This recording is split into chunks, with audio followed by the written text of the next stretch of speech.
Far above Earth, hidden among the stars, a massive ship floated in silence. Inside this ship, strange beings sat around a glowing table. They looked nothing like humans. Some had blue skin with 4 arms. Others had scales that changed colors. A few looked like tall plants that could walk and talk. These beings called themselves the Galactic Evaluation Council. They had one important job.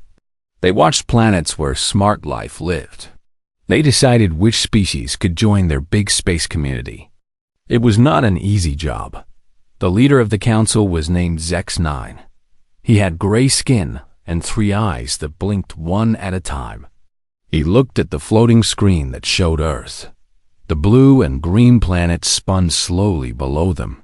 "We have been watching these humans for 50 Earth years," Zex9 said to the others. His voice sounded like metal scraping metal. "What do we know about them?" A tall being with 6 legs stepped forward.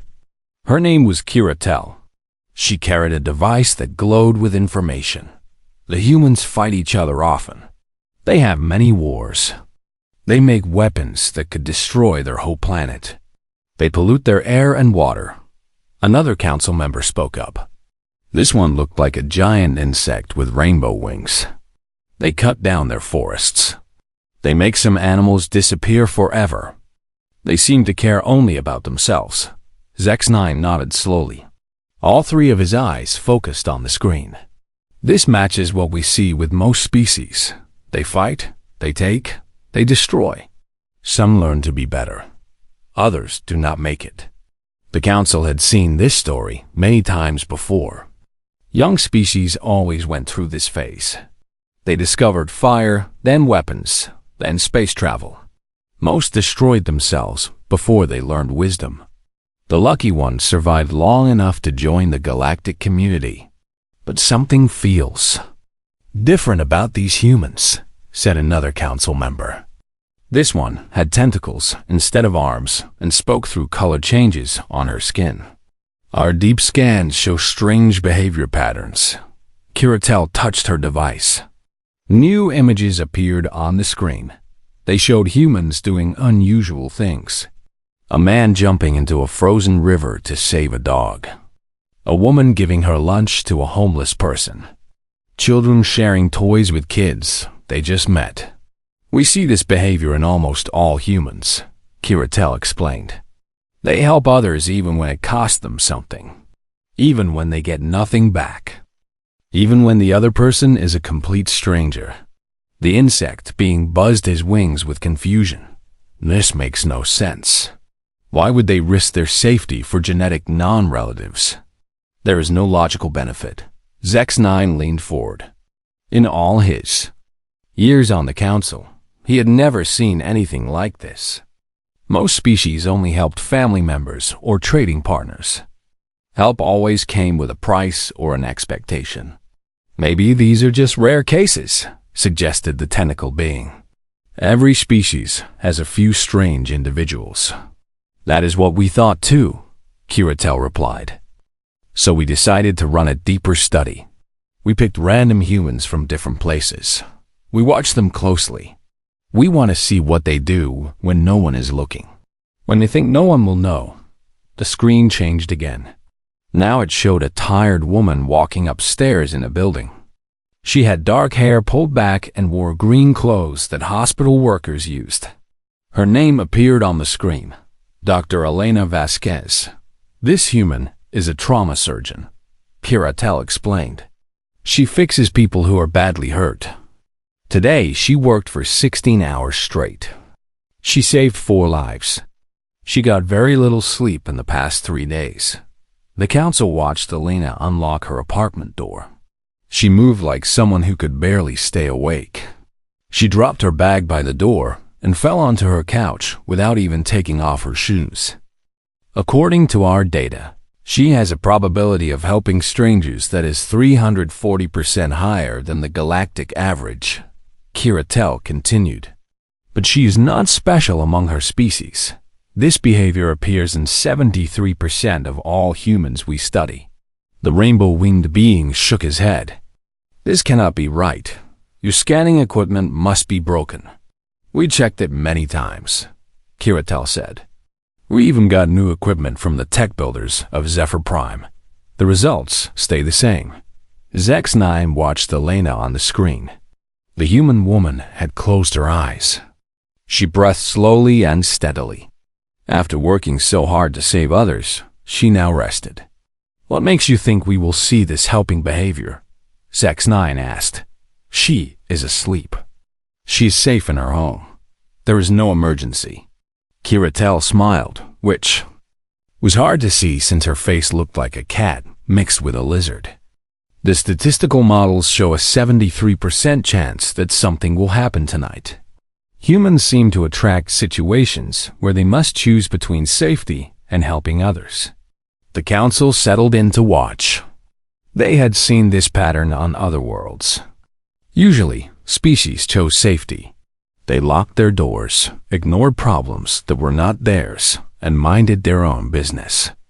This was normal. This was smart. This was how species survived. But their data about humans suggested something different might happen. On the screen, Elena slept deeply on her couch. The clock in her apartment showed 2:47 a.m. The building around her was quiet. Other humans slept in their own apartments. The night seemed peaceful. Maybe tonight will be different, the insect being said. Maybe she will act like a normal species member. Zex9 did not answer. His 3 eyes stayed fixed on the screen. In his long life, he had learned to trust data over hope. The numbers said something unusual would happen. The numbers were rarely wrong. Time moved slowly. The clock changed to 2:55 a.m., then 3:05 a.m. Elena continued sleeping. The building stayed quiet. Then, at exactly 3:17 a.m., everything changed. The sound came first. Loud knocking. Desperate banging. Someone hitting Elena's door over and over again. The noise echoed through the building like thunder. Elena's eyes snapped open. She sat up quickly, confusion clear on her face.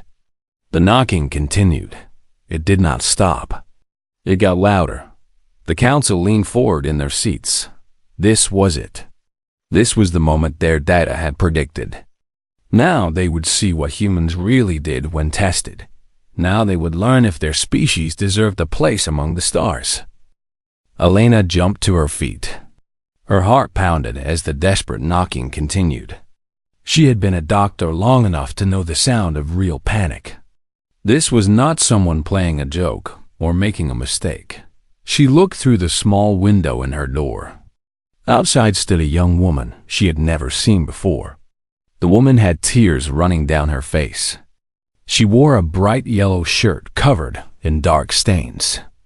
Her hand shook as she pounded on the door. "Please," the woman cried out. "I know you are a doctor. I saw your name on the mailbox. Please help me." Elena's mind raced. She lived in a big apartment building with 48 units. She knew some of her neighbors by sight, but not this woman. How did this stranger know she was a doctor? The woman kept talking through the door. Her words came fast and broken. "My son, there was an accident. He is hurt so bad. I don't know what to do." Up in the spaceship, the Galactic Council watched with great interest. This was exactly the kind of test they needed to see. A tired human. A stranger asking for help. No legal protection. No witnesses. No reward offered. Most species would call their emergency services and stay behind the locked door, Kiratel observed. It is the safest choice. The logical choice. Zex9 nodded. If this human follows normal species behavior, she will offer to call for help, but will not personally get involved. Self-preservation is the strongest instinct in the galaxy. On the screen, Elena stood frozen for exactly 3 seconds. The council members counted each second. They had seen this pause before. It was the moment when a being decided between safety and risk. Elena unlocked her door. She opened it wide. and stepped into the hallway. The stranger was smaller than Elena, maybe 25 years old. Her dark hair was messy, and her eyes were red from crying. "What happened?" Elena asked. Her voice was calm but firm. "Tell me everything." The young woman took a shaky breath. "My name is Maria Santos. I live in apartment 2C. My little boy Carlos was playing outside our building. A man in a car. He was drinking. He hit Carlos and drove away." Elena felt her stomach drop. She had seen too many cases like this in the hospital. Hit-and-run accidents with children often ended badly. "Where's Carlos now?"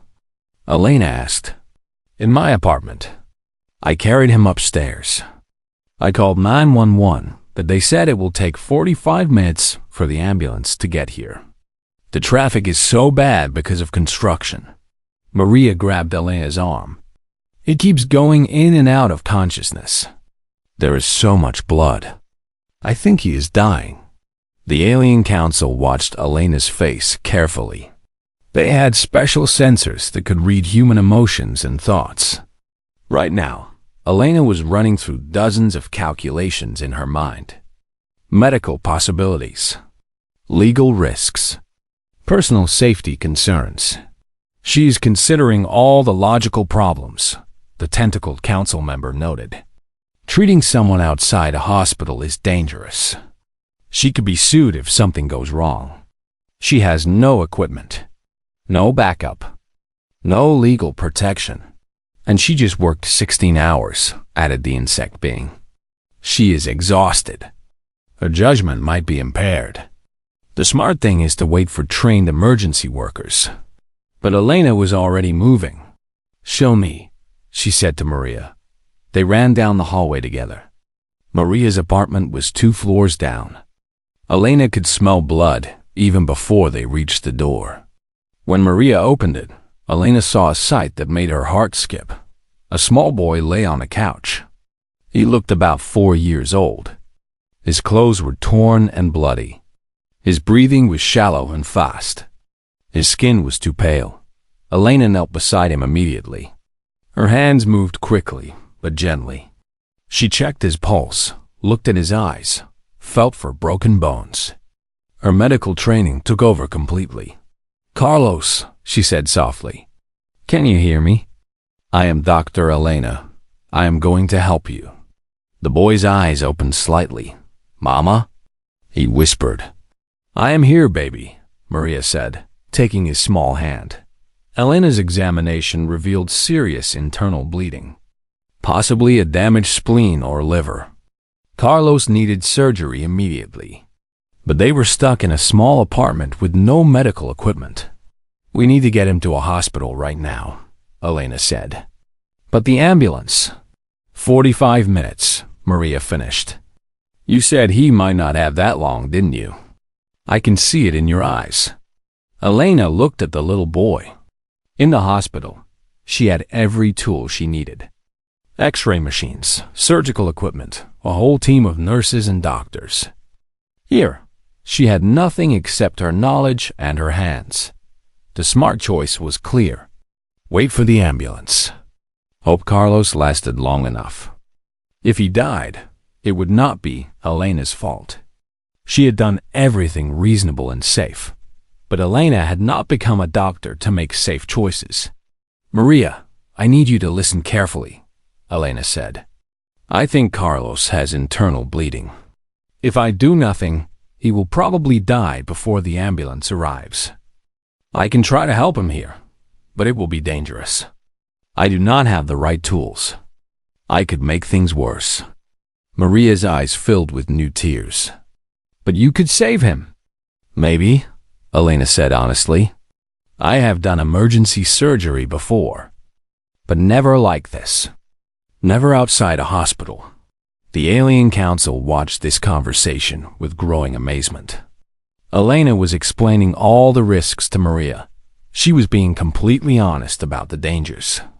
Most species would use this as an excuse to avoid responsibility. Instead, Elena was giving Maria the choice. "Please," Maria whispered. Try to save my son. I will take full responsibility. I will not blame you if things go wrong. Elena looked at Carlos again. The boy's breathing was getting worse. His pulse was getting weaker. In her professional opinion, he had maybe 20 minutes before internal bleeding killed him. She made her decision. I'm going to need help, Elena said. Do you have any neighbors you trust? People who can follow instructions and stay calm. Maria nodded quickly. Mrs. Chun next door. She used to be a teacher. And Marco upstairs, he fixes cars. They are good people. Get them. Right now. Tell them we need all the clean towels they can find. And any first aid supplies. Hurry. As Maria ran to get help, Elena looked around the small apartment. She would have to perform emergency surgery using whatever she could find. Kitchen knives instead of scalpels. Towels instead of surgical claws. A cell phone flashlight instead of proper lighting. It was impossible. It was dangerous. It was probably illegal. Elena rolled up her sleeves and got to work. Maria returned within 3 minutes. Behind her came 2 other people. An older Asian woman with kind eyes carried an armload of clean towels. A tall man with strong hands brought a toolbox and a bright work light. This is Mrs. Chun, Maria said quickly. And this is Marco. Elena looked up from Carlos, who was getting weaker by the minute. I need you both to understand something. I am about to try emergency surgery on this kitchen table. It will be messy and scary. If anyone feels sick or cannot handle it, please leave now. Mrs. Chun stepped forward. I taught elementary school for 37 years. I have seen children throw up, bleed, and worse. I will not leave. Marco plugged in his work light and pointed it toward the table. I have 3 kids of my own. Tell me what you need. Elena felt a strange moment of gratitude. These people did not know her. They did not know Carlos. But they were ready to help any way. In the spaceship above, the Alien Council could hardly believe what they were seeing. This behavior makes no sense, the insect being buzzed. These humans are risking legal trouble, emotional trauma, and personal safety for a genetic stranger. Where is the benefit to them? Kiratel studied her readings. According to our sensors, the benefit is 0. In fact, all 3 helpers are experiencing high stress levels. Their bodies are releasing chemicals associated with fear and anxiety. Yet they stay. Zex9 watched with all 3 eyes. Continue monitoring. This may be the key to understanding human psychology. Down in the apartment, Elena was setting up for surgery. She had Maria boil water on the stove to sterilize kitchen knives. Mrs. Chun cleaned the kitchen table with alcohol. Marco adjusted his light to give the best view possible. I have some medical knowledge from first aid classes, Mrs. Chun said. Can I assist? Elena nodded. I will need someone to hand me tools and watch Carlos's vital signs. She showed Mrs. Chun how to check the boy's pulse and breathing. Other neighbors began arriving. Word was spreading through the building. A young woman from the first floor brought her laptop. I am a nursing student, she said. I can look up any procedures you need. An elderly man appeared with a bottle of vodka. For sterilizing, he explained. I was a field medic in the Army 40 years ago. I was a field medic in the Army 40 years ago. I know how to improvise. Elena was amazed.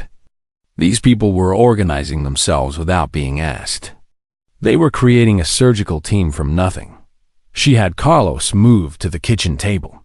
The work light gave them decent visibility. Mrs. Chun stood beside her as a nurse. Marco held backup flashlights. The nursing student had medical websites ready on her laptop. The old veteran prepared sterilized tools. Listen carefully, Elena said to everyone. I am going to make an incision to find the source of internal bleeding. Carlos will be conscious for some of it. I need someone to talk to him and keep him calm. I will do it, said a voice from the doorway. A teenage boy had arrived. I am Carlos's friend from down the hall. He likes stories about superheroes. Elena took a deep breath. In a real hospital, she would have anesthesia, monitors, a full surgical team, and backup plans. Here, she had kitchen knives, towels, and neighbors who cared about a little boy. She made the first cut. Carlos cried out in pain. Maria held his hand tightly. The teenager immediately started talking in a gentle voice. Hey, Carlos, remember that story about Captain Lightning? The one where he has to save the city from the giant robot? Well, right now, Dr. Elena is like Captain Lightning. She has special powers to fix people. Elena worked quickly, but carefully. She found the source of bleeding, a torn blood vessel near the spleen. It was worse than she had hoped, but not as bad as she had feared. Mrs. Chun, I need you to put pressure right here, Elena instructed. Keep your hands steady. Mrs. Chun followed the instruction perfectly. Her teaching experience had given her steady nerves and the ability to follow directions precisely. Marco, can you adjust the light 2 inches to the left? Elena asked. Marco moved the light smoothly. Like this? Perfect. Elena continued working. Blood was everywhere, but she could see what she needed to see. The nursing student called out Carlos's vital signs every few minutes. Heart rate holding steady. Breathing is shallow but regular. The old veteran had more sterilized tools ready whenever Elena needed them.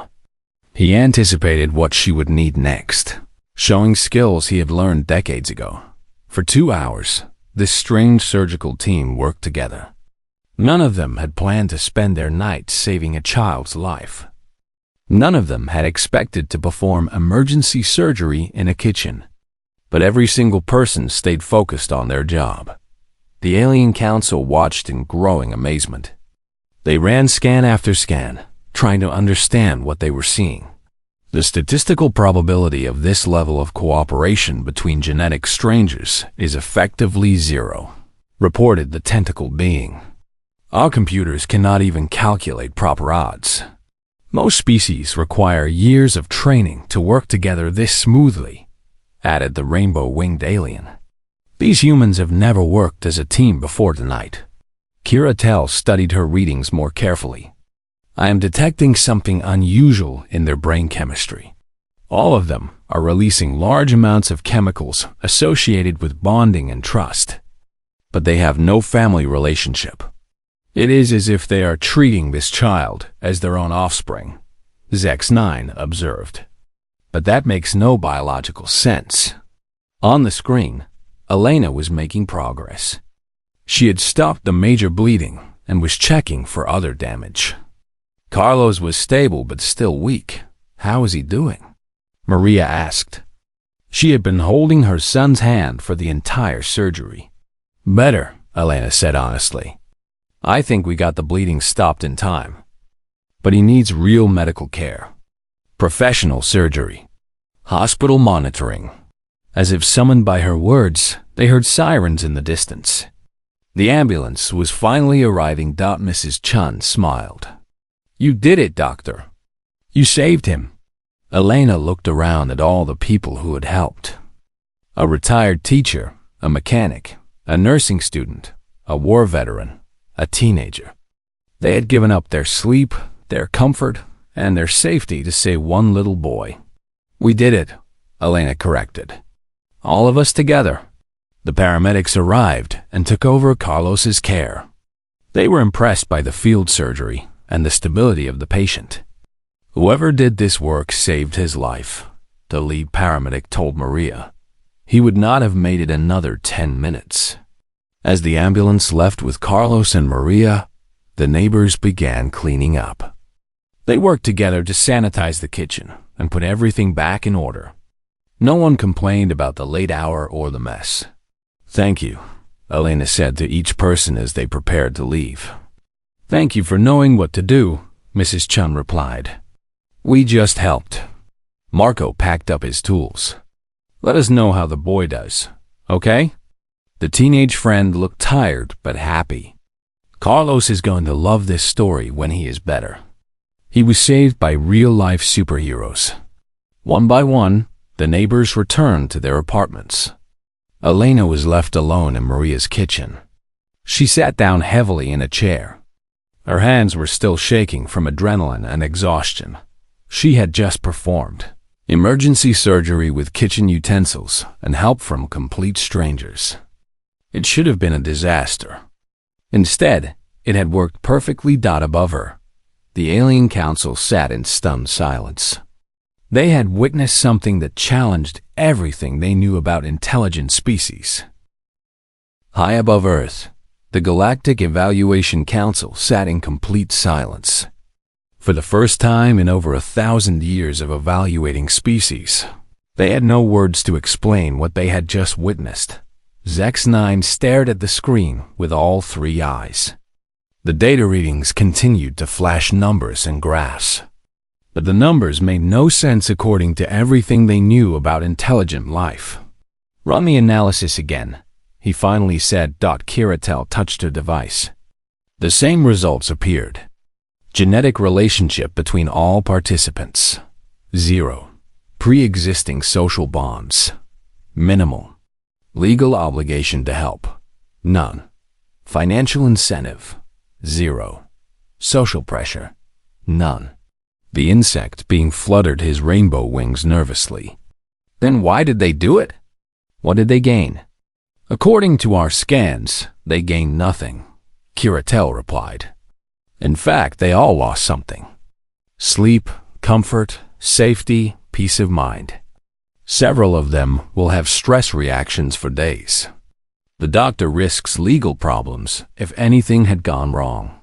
The tentacle council member changed colors rapidly, showing deep confusion. This contradicts the fundamental laws of species survival behavior. Intelligent beings do not risk themselves for genetic strangers without compensation. Zex-9 had served on the council for 60 years. He had evaluated 47 different species. Some had been warlike. Some had been peaceful. Some had been greedy. Some had been generous. But all of them had followed the same basic rule. Help your family first, help your allies second, ignore everyone else. Bring up the historical data, Zex-9 commanded. Show me how other species handle similar situations. The screen filled with examples from across the galaxy. When the Vorthan discovered wounded strangers, they called authorities and waited safely at a distance. When the Kelpians encountered emergencies, they helped only after ensuring no personal risk. When the Tellarites faced injured children, they provided assistance only if legal contracts protected them from liability. This is normal behavior, explained Kiratel. Calculated help with minimal risk?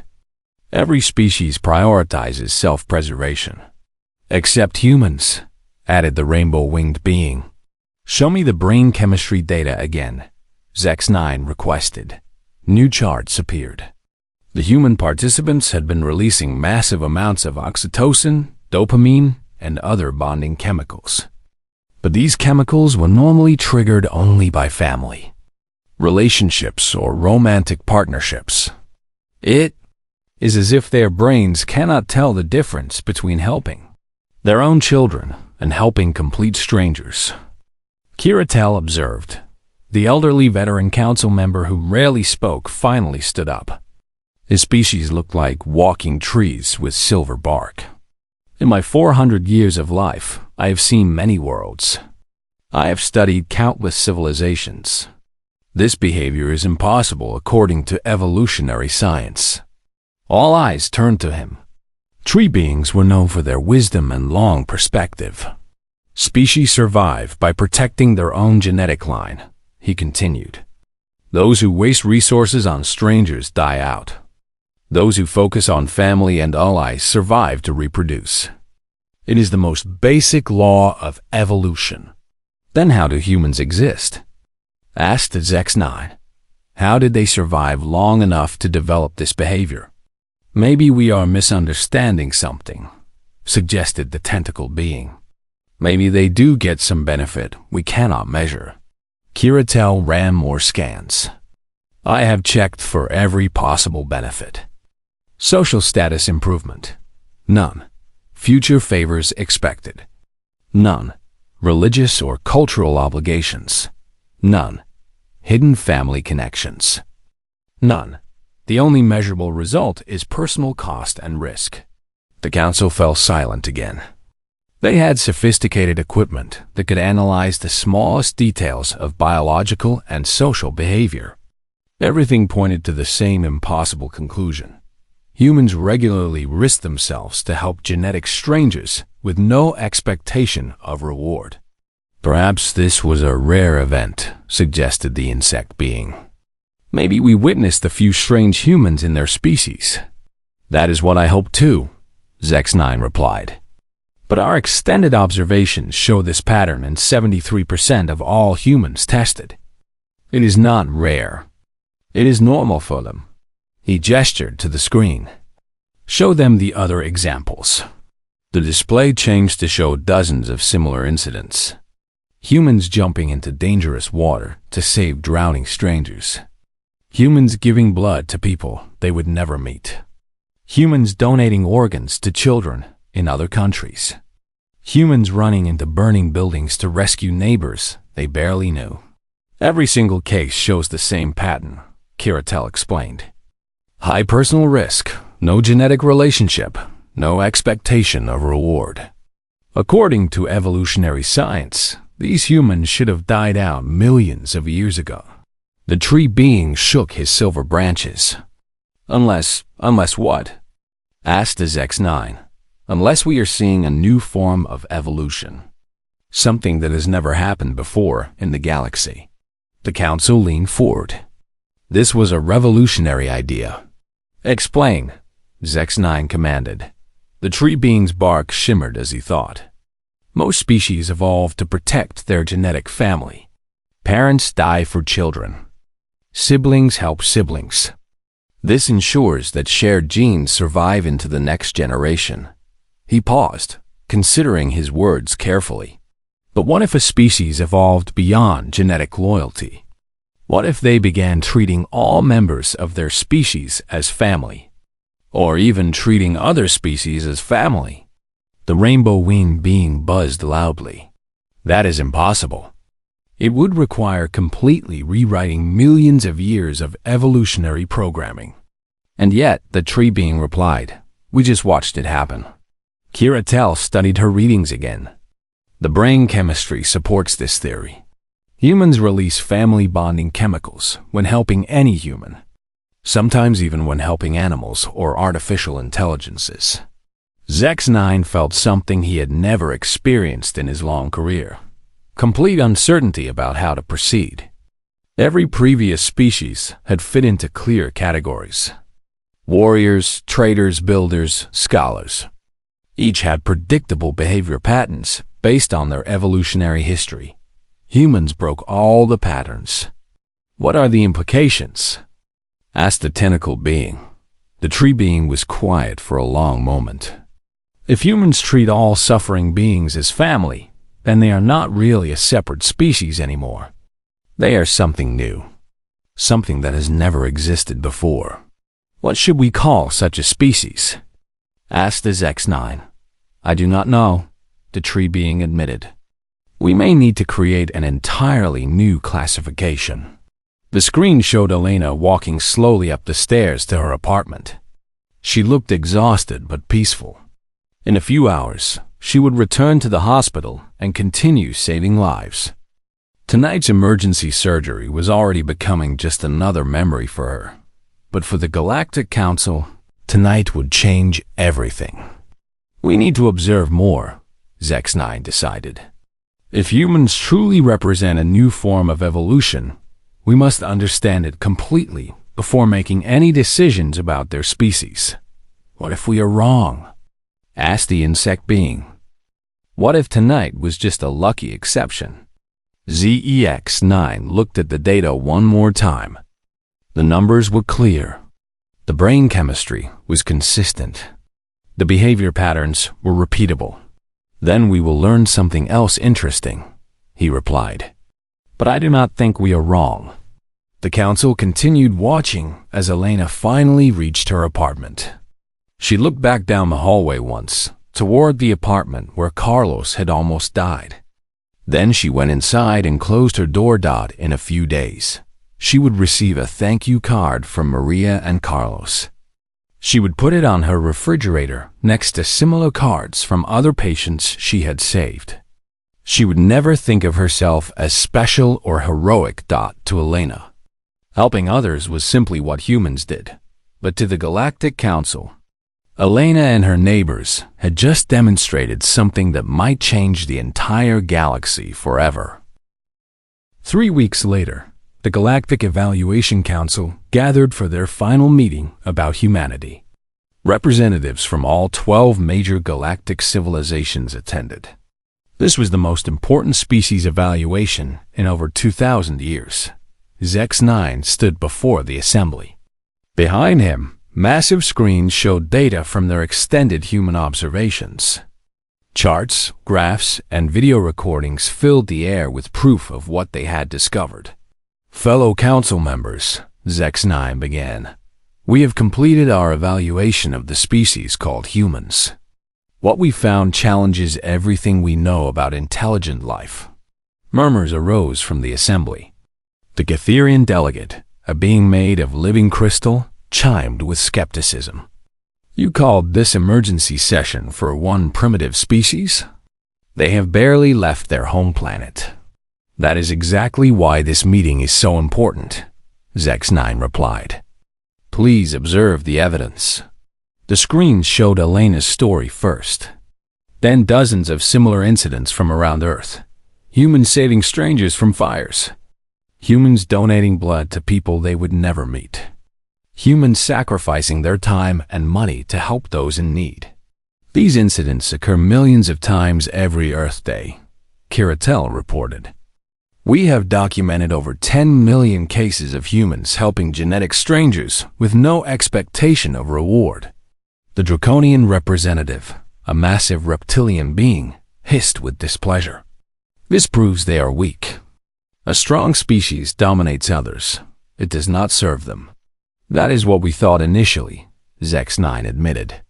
But continued observation revealed something else. The screen changed to show human military forces. But instead of conquest, it showed humans rescuing civilians from natural disasters. Human soldiers sharing their rations with hungry children. Human peacekeepers protecting refugees from multiple species. Even their warriors prioritize protecting others over gaining territory, Kiratel explained. Their strongest military forces are often used for humanitarian missions. The crystal being chimed again. This behavior is inefficient. They waste resources on beings who cannot help them. But here is the remarkable result, Zex-9 continued. The screen showed Earth's technological progress over the past century. Medical advances, space exploration, artistic achievements. Despite spending enormous resources helping others, humans advance faster than any species we have observed. The assembly grew quieter. This was not what they expected to hear. The tree being who had spoken before rose slowly. I have reviewed all historical data. No species has ever achieved this level of rapid advancement while simultaneously displaying this level of altruistic behavior. What is your hypothesis? Asked the Draconian. Humans have evolved a form of collective intelligence, the tree being explained. When they help each other freely, they share knowledge, skills, and resources at an unprecedented rate. Their willingness to sacrifice for strangers creates a species-wide network of cooperation. The screen showed more examples. Human scientists sharing research freely instead of hiding discoveries. Human artists creating works that inspired others across the globe. Human teachers spending their own money to help students they would only know for a few months. Most species hoard their advantages, Kiratel noted. Families keep secrets from other families.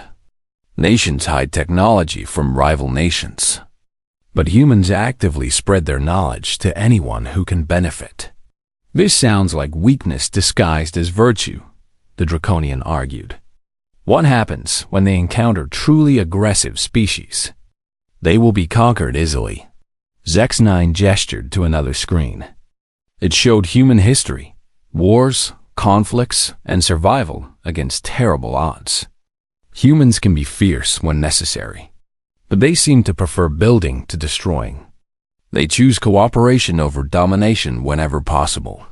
The crystal being dimmed thoughtfully. What is your recommendation for their galactic status?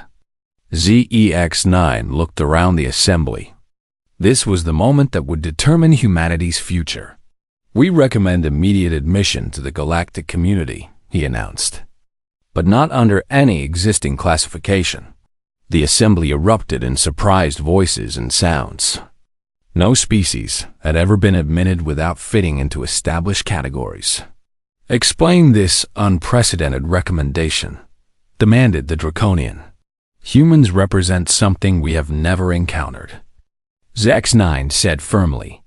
They are not warriors seeking conquest. They are not traders seeking profit. They are not scholars seeking knowledge.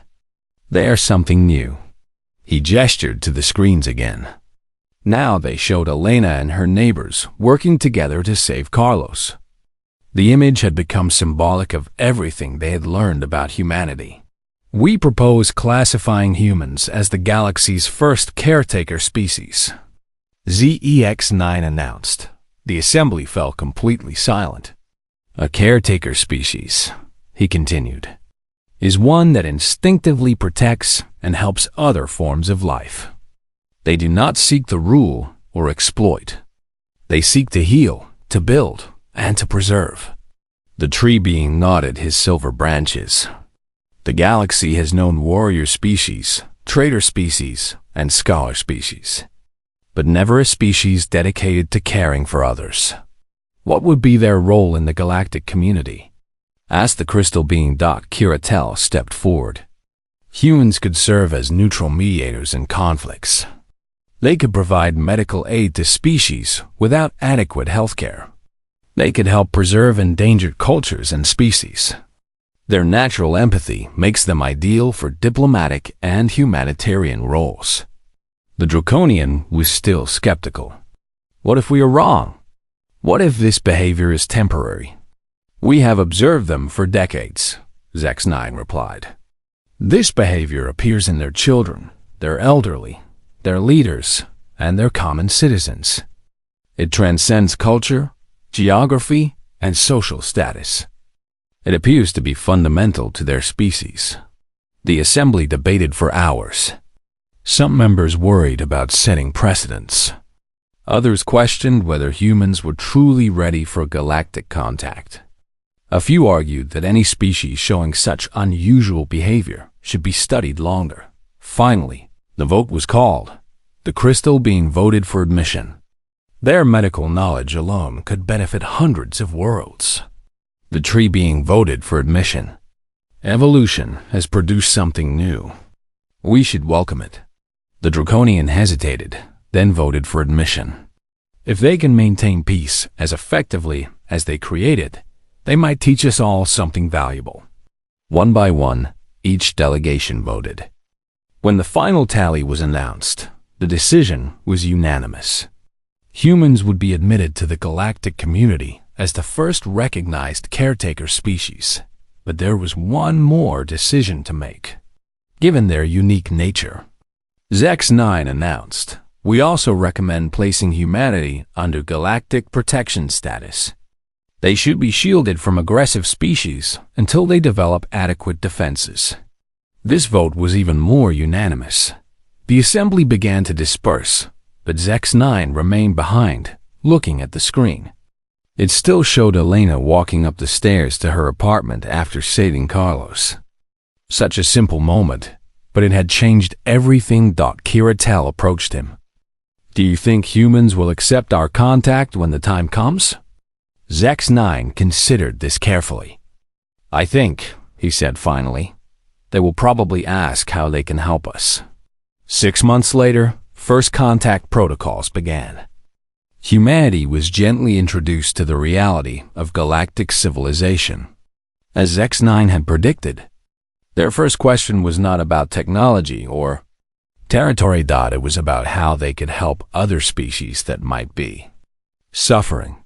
The galactic community had found its healers at last. Elena Vasquez never learned that her actions at 317 M had influenced the destiny of her entire species. She continued working as a trauma surgeon, continued saving lives one patient at a time. When aliens finally made contact with humanity, she was working a night shift at the hospital. Her first thought when she saw the news was simple. I wonder if they need medical assistance. Some things X9 realized never changed about humans. And perhaps that was exactly what the galaxy needed. In his final report, X9 wrote, "Humanity represents hope that intelligence can evolve beyond survival instincts toward universal compassion. They are not our subjects or our pupils. They are our teachers. The galaxy is fortunate to welcome them. The age of the caretakers had begun."